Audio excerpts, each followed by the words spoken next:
What if I told you that Black Panther, T'Challa, is richer than both Iron Man and Batman combined? That beneath the regal calm and vibranium suit lies a king whose wealth doesn't just fund missions or flashy gadgets, but rivals the GDP of entire continents? This isn't exaggeration. This is canon.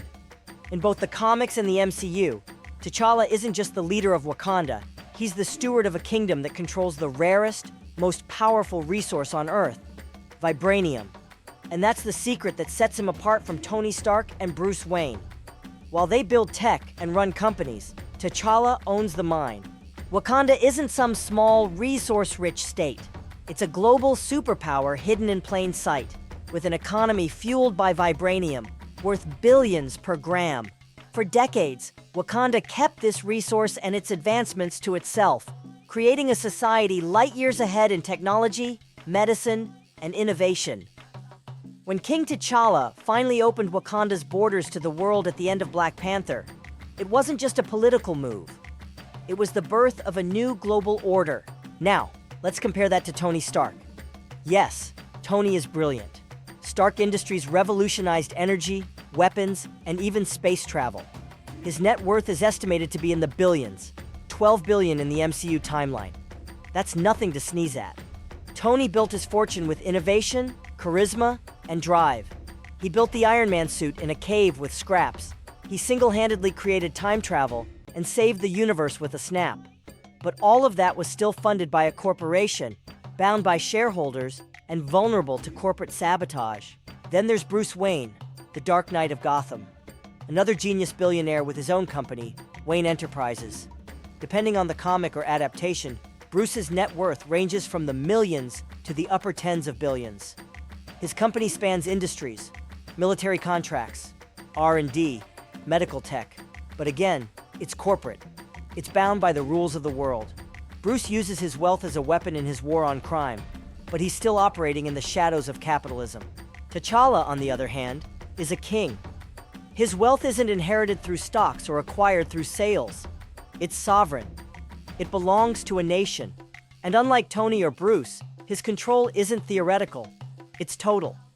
He governs Wakanda, commands its military, and oversees its entire technological landscape. His personal wealth is tied to Wakanda's national wealth. Some comic estimates suggest his value could reach up to $90 trillion. Yeah, you heard me right. That's not a mistake. That's trillion, with a T. In terms of technological edge, T'Challa isn't just ahead. He's in another league. His Black Panther suit is made from nanoweave vibranium and stored in a necklace. It materializes on command, absorbs kinetic energy, and redistributes force in battle. Sound familiar? That's because Tony Stark's own nanotech suit, the Mark 50, introduced in Avengers: Infinity War, was inspired by Wakandan science.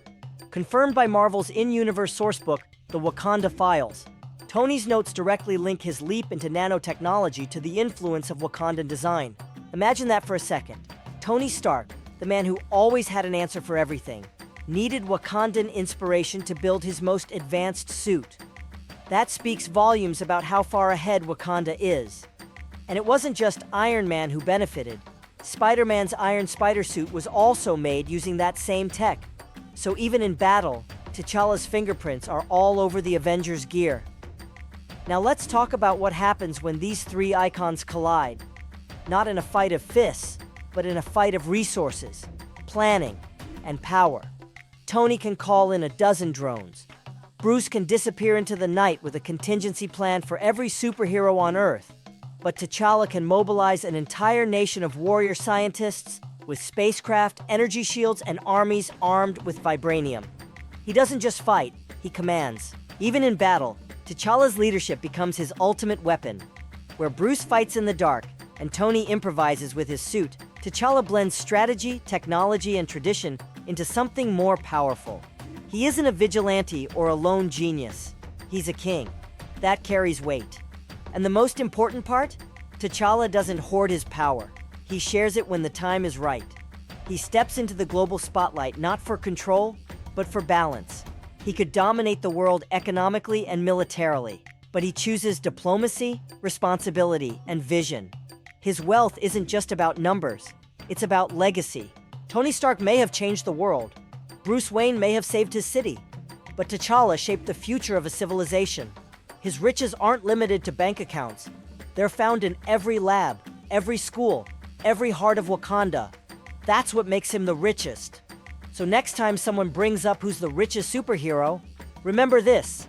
It's not just about money. It's about what you build with it. And T'Challa built a nation unlike any other.